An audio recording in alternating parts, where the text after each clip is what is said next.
My name is Sloan, and I'm 31 years old. I had been paying my parents' mortgage for 3 years. Not occasionally. Not as a favor here and there. Every single month, on the first, I transferred the money before they even had to ask.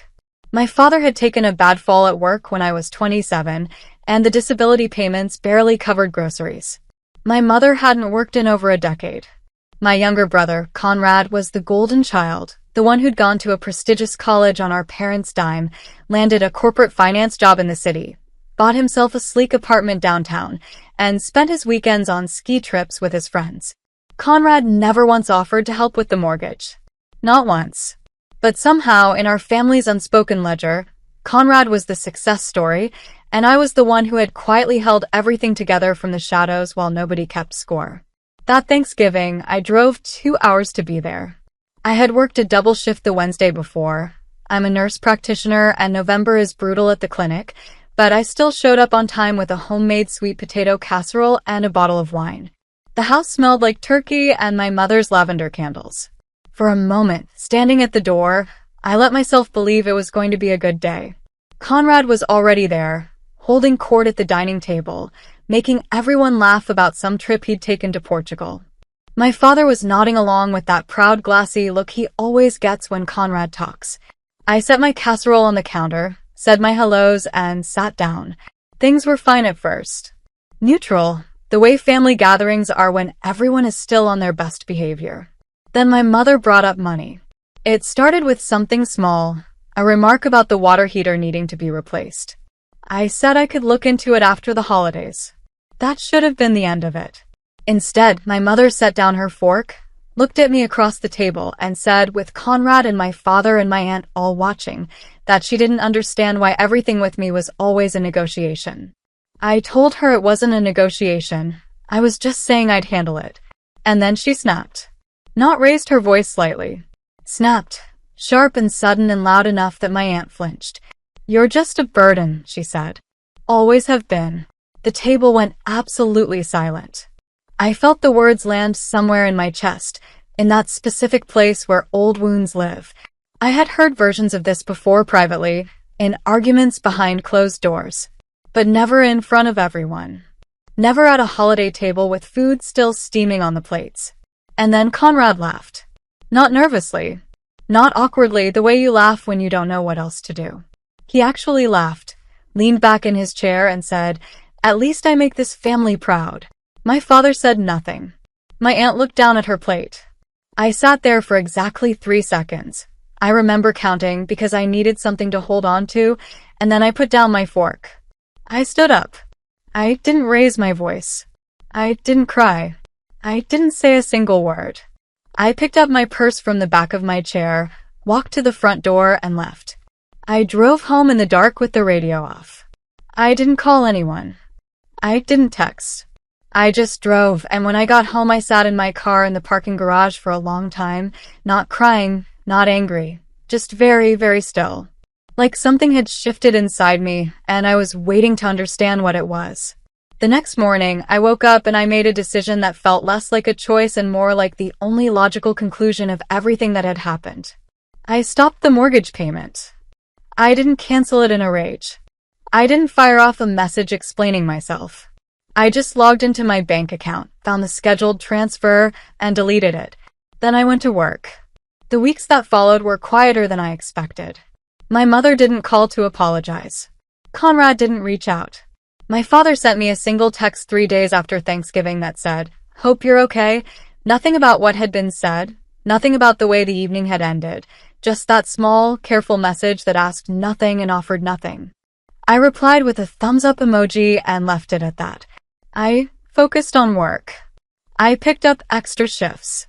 I started therapy, something I had been putting off for years because I kept telling myself I didn't have time. I told my therapist about the dinner, and she asked me how it felt to walk out. I thought about it for a moment. Honestly, it felt like the first decision I had ever made purely for myself. Like I had finally stopped waiting for permission to matter. I had no idea in those quiet weeks that everything was about to unravel for them. I had no idea what my walking away from that table was going to cost the people who called me a burden. I was just living my life, paying my own bills, going to work, healing in slow and imperfect ways. I wasn't plotting anything. I wasn't waiting for revenge. I was just finally, for the first time in my adult life, taking care of myself instead of everyone else. And then my father called. The call came on a Tuesday morning, 6 weeks after Thanksgiving. I was sitting in my car outside the clinic, finishing my coffee before my first patient of the day, when my father's name lit up my screen. 6 weeks of silence. No apology. No acknowledgement. Nothing. And now this. I almost let it go to voicemail. But something made me answer. He didn't say hello the way he normally does. His voice was tight and small. He just said, "Sloan, why is the mortgage unpaid?" I set my coffee cup on the dashboard. I took one slow breath. And then I said, very calmly, very clearly, "Ask your pride and joy." Silence. I hung up. I walked into the clinic and saw 12 patients back to back without missing a step. But inside, something was turning over. Not guilt. What I felt was grief. The grief of finally understanding that the family I had been subsidizing for 3 years had never once stopped to consider what it actually cost me. Not financially. I mean the deeper cost. The cost of being reliable and invisible at the same time, of holding the floor up while everyone else danced on it and called Conrad the one making them proud. My father called again that evening and left a voicemail. His voice was shakier this time. He said the mortgage was 43 days from default. He used the word please 3 times in 90 seconds, and every single time it landed like a stone in still water. This was the man who had sat at that Thanksgiving table and said absolutely nothing while his wife called me a burden and his son left. I called him back the following evening. I let him talk first. He explained the missed payment, the late fees, the letter from the bank. He said, "Your mother and I are worried." He didn't say your mother is sorry. He didn't say Conrad is going to step up. He described the problem as if I were a contractor being called in to fix something, as if the emotional dimension of this conversation simply did not exist. So I named it. I told him I needed him to understand something before we talked about money. I told him I had driven 2 hours on a day I was exhausted, with food I made myself, to be called a burden in front of the entire family. I told him Conrad laughed. I told him he had sat there and said nothing. Not during dinner, not when I walked out, not in the 6 weeks since.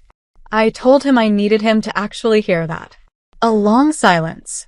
And then he said, "You're right. I should have said something. I'm sorry, Sloan. It wasn't everything I deserved. But it was real. The first genuinely real thing anyone in that family had said to me in longer than I could remember." I told him clearly I was not resuming the mortgage payments. Not because I couldn't, but because the arrangement had never been fair. Conrad earned 3 times what I did, had no dependents, and had never once been asked to contribute. That needed to change. 2 days later, my father called Conrad. I know because Conrad texted me for the first time since Thanksgiving. 4 words, "Can we talk, please?"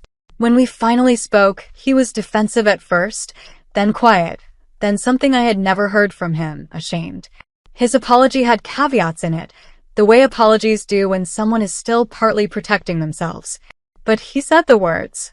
And he agreed, without much argument, to take over the mortgage starting January. My mother called the week before Christmas. She didn't apologize directly. That was never her way. She just asked if I was coming home. She said the house felt different without me there. I think what she meant, underneath everything she couldn't say, was that she had never understood what I was until I was gone. I did go home for Christmas. Not because everything was fixed. Not because I had forgiven everything. I went because I was choosing to, on my own terms, from a place of self-respect rather than obligation. I sat at that same table where she had called me a burden, held my head up, and watched Conrad quietly pass the breadbasket to our father without being asked. It wasn't a perfect ending. Real life never is. But I had finally stopped waiting for this family to tell me I was enough. I already knew. If this story hit something deep in you, if you've ever been the one who held everything together while someone else got the credit, you are not alone, and this channel exists for you. Subscribe to Core Revenge Tales, because every week we bring you stories about people who finally chose themselves. Hit that subscribe button and join the family that actually shows up for each other.